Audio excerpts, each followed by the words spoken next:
Mais comment est-il arrivé, Rabbi Meir, pour ce soir, et dans quelques jours, Rabbi Shimon Bar Yochai, qui étaient tous les deux camarades, élèves de Rabbi Akiva. Oui, Rabbi Akiva. Oui. Rabbi Akiva, dont sa maman était juive, mais son père n'était pas juif. Et son père s'est converti et s'est appelé Yosef. Joseph comme Yosef Hatzadik. Je choisis Yosef, il a dit. Joseph, je veux être comme Joseph. Donc Akiva ben Yosef. Ce même Rabbi Akiva qui avait 24 000 élèves avec une épouse tellement formidable qui s'appelle Rachel, la fille de l'homme richissime de Jérusalem, Kalba Savoua. C'était un homme qui avait la richesse colossale. Il ne voulait pas que sa fille Rachel se marie avec Rabbi Akiva parce que c'était un berger simple. C'est pas pour la simplicité. La simplicité, c'est quelque chose de grandiose. Mais par son ignorance. Il a dit, il ne connaît rien dans la Torah. Et puisqu'il connaît rien dans la Torah, qu'est-ce que je vais faire? Pourquoi je vais lui donner? Rabbi Akiva, Rachel, elle lui a dit, écoute, est-ce que tu es prêt à m'épouser? Il lui a dit oui. Et je veux t'épouser parce que tu as des bonnes qualités. Parce que dans ton cœur, tu es bon. Dans ton cœur, tu cherches la paix. Et comme je sais que tu cherches la paix, c'est sûr et certain que tout le corps avec ton âme, ils sont en paix. Tu as une paix intérieure. C'est la condition sine qua non pour faire descendre la paix par excellence. Dieu. Je veux me marier avec toi. Tu acceptes? Il a dit oui. Mais je veux pas le faire pour ton argent. Parce que tu es une femme riche. Il lui a dit, de toute façon, mon père, il veut pas. Mon père ne veut pas parce que tu es ignorant. Mais l'ignorance peut se régler. L'ignorance peut se transformer, peut se modifier. Si juste tu acceptes d'être un outil, un ustensile pur pour étudier la Torah. Alors je me marie avec toi. Alors il lui a dit, Rabbi Akiva, il faut que tu saches, Rachel, que si je me marie avec toi, et j'accepte d'étudier la Torah parce que tu me le demandes, parce que je le sens, je le ressens, parce que si j'étudie la Torah, je vais tellement l'aimer, je vais tomber amoureux d'elle. Il va falloir que tu fasses beaucoup de sacrifices. Énormément de sacrifices. Et lui dit quoi? Je vais pas retourner à la maison. Je ne vais pas retourner à la maison. Tu acceptes? Oui. Va étudier la Torah. Voilà cette femme, elle marie avec Rabbi Akiva. Donc j'ai cité Rabbi Akiva parce que nous sommes dans cette période, mais il est le maître de ces grands luminaires. Rabbi Meir Baal HaNes ce soir et le 18 bientôt, hier, donc lundi soir, qui arrive, Rabbi Shimon Bar Yochai. Rabbi Akiva est allé étudier, sa femme elle a attendu 12 ans sans le voir. Ouh, c'est un cas de divorce. A priori, qu'est-ce que ça veut dire quoi? Mais elle lui a donné l'autorisation. Elle a dit, en fait, je veux un luminaire en Torah. Je ne cherche pas à avoir un homme à côté de moi qui me caresse, qui m'aime, qui me soulage. Je veux être soulagé pour toi. Je serai satisfaite pour toi. Waouh, quelle femme extraordinaire. Je veux que tu aies étudié. Il est allé étudier 12 années. Rabbi Akiva, après, il décide de revenir à la maison, après 12 ans d'études, et il veut rentrer chez lui, et il entend la voisine dire à la femme de Rabbi Akiva, elle lui a dit, mais c'est quoi ce mariage-là? On n'a jamais vu un mariage où, après la nuit de noces, il s'en va, il te laisse. C'est ça un mariage? Alors il lui a dit, moi je me suis marié avec son âme, pas avec son corps. Et s'il m'écoutait maintenant, à l'instant, s'il m'écoutait à présent, maintenant à la seconde, s'il m'écoutait, qui n'a qu'à rester encore 12 ans à étudier la Torah. Elle a compris qu'est-ce que c'est la Torah. Combien il faut apprendre de là, combien les mamans elles doivent prier que leur mari étudie la Torah pour mériter d'être une maman qui a donné naissance à des luminaires en Torah, à des fleuves en Torah. Rabbi Akiva, il a entendu ça, il a même pas rentré à la maison. Il aurait pu toquer, rentrer, saluer sa femme, rester un jour avec elle. Walou, walou, walou. Il a entendu ça, il a dit, elle désire, il est retourné. Et tous les maîtres, ils demandent, mais pourquoi il fait ça? Il est resté encore 12 ans en train d'étudier la Torah. Pourquoi il fait ça alors qu'elle lui a donné la permission? Il va retourner. Nos sages répondent. Comme elle et comme lui, ils ont compris qu'étudier la Torah 12 ans et s'arrêter un jour et réétudier encore 12 ans, ça n'est pas la même valeur que d'étudier 24 heures d'affilée sans interruption. Parce que quand vous êtes amoureux de la parole de Dieu, l'interruption est une éruption. C'est une obstruction à la connexion de l'Éternel, et ça n'est pas la solution. La vraie solution, c'est de rester accroché à Dieu par la Torah, qui d'après la mystique juive n'est que le nom de Dieu. Chaque mot, chaque lettre est le nom de Dieu. Je peux vous le prouver par la valeur numérique de chaque mot qui correspond à 10 prénoms ou noms divins de Dieu. Je peux vous le prouver à chaque instant, mais c'est pas un cours qu'on peut diffuser sur des ondes. Un jour en présentiel, si Dieu veut. Sur les ondes, c'est impossible. Parce qu'il y aura des ondes maléfiques qui vont intervenir. Et on ne sait pas où est l'avenir. Donc il faut toujours se souvenir de rester toujours humble et tranquille et obéir à la loi de la Torah. Il y a des choses qu'on n'a pas le droit de publier, mais tous les noms de Dieu se trouvent dans chaque mot de la Torah. Chaque mot. Maintenant, Rabbi Akiva, et elle aussi, elle a dit qu'il n'a qu'à retourner sans rentrer à la maison.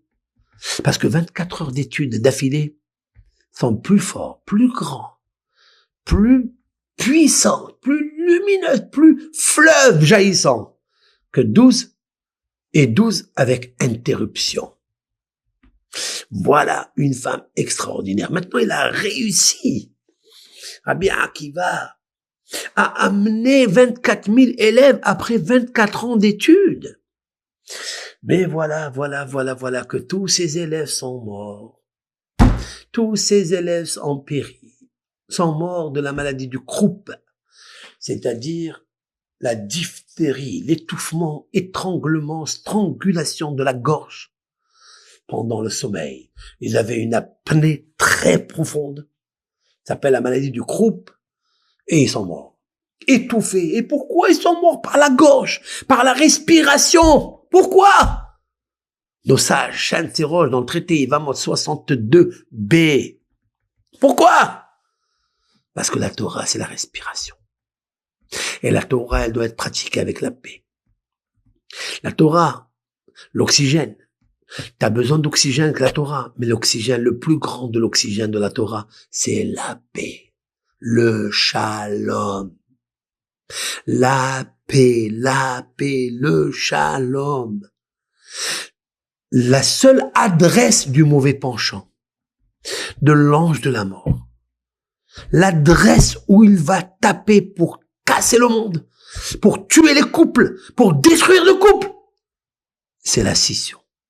C'est le feu de la colère, le feu de la mahloket. C'est son adresse. Il se dresse à cette adresse.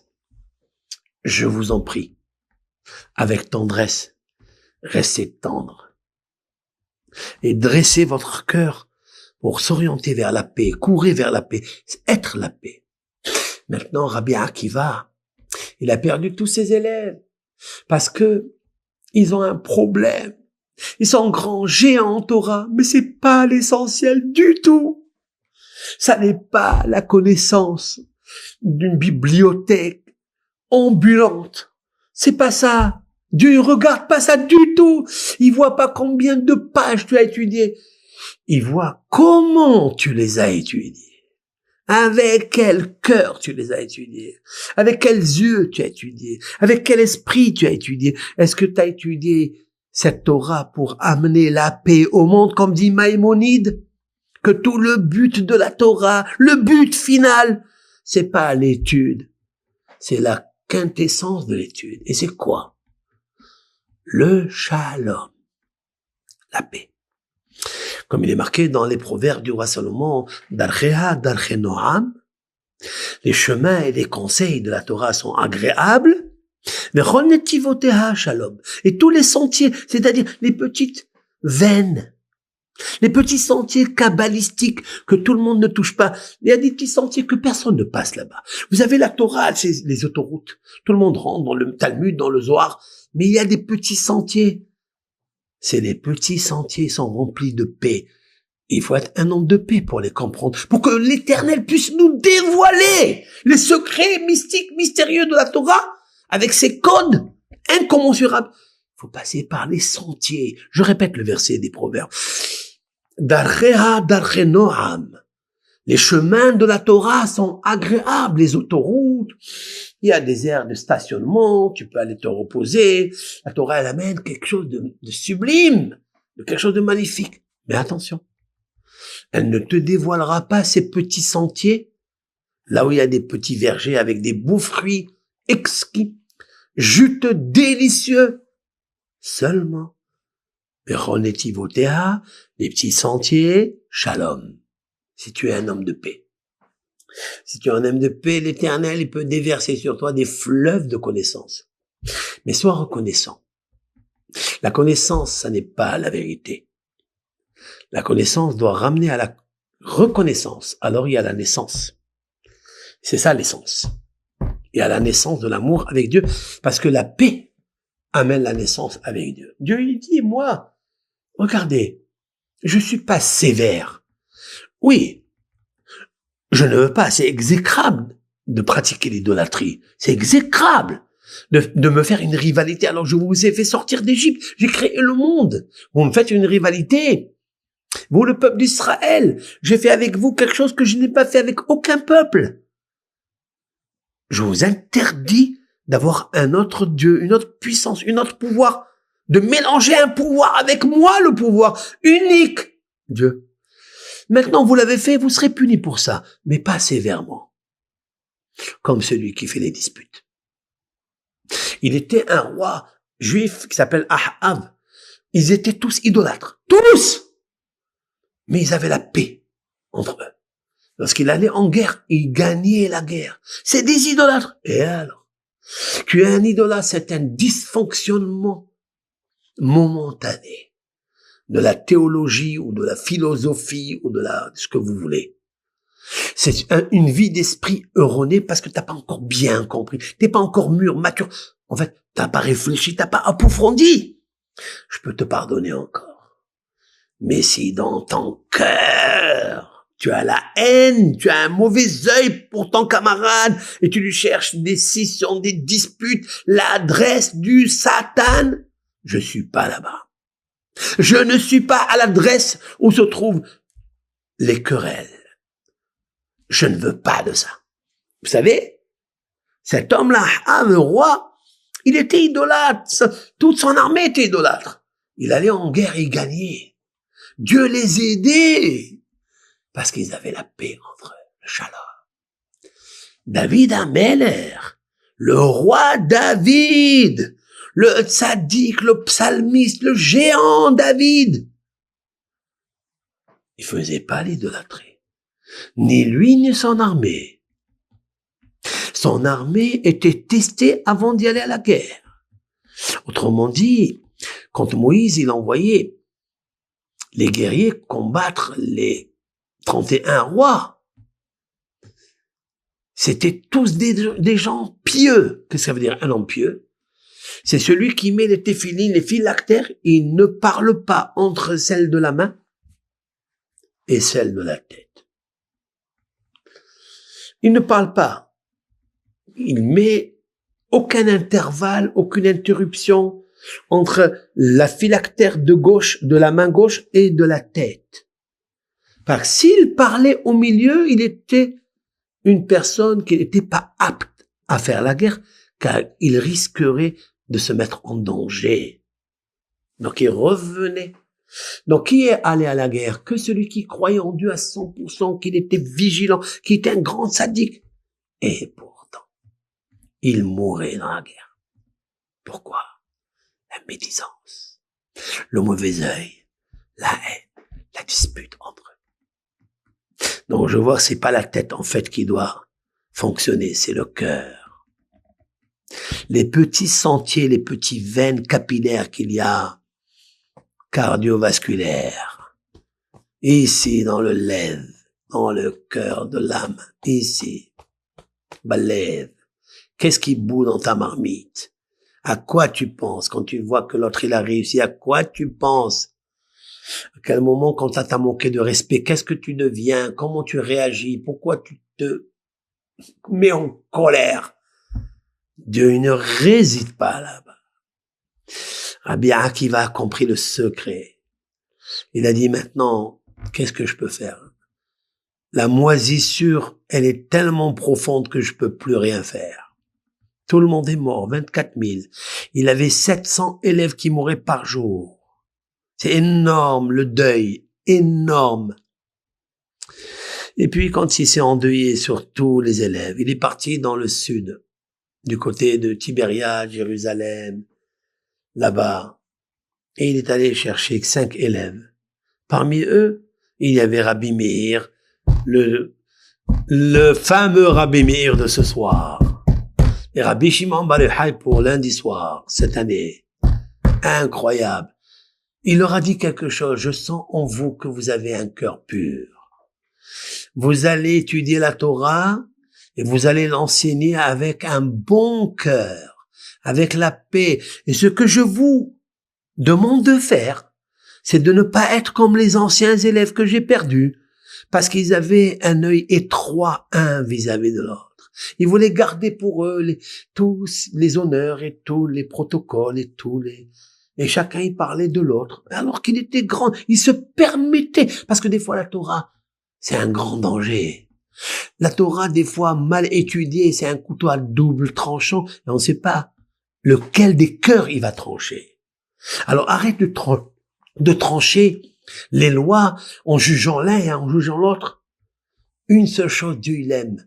Betzedek tishpot et amiter. Un des versets dans la péricope de Kedoshim, soyez saints. Qu'est-ce que la sainteté? C'est de juger l'autre avec bienveillance.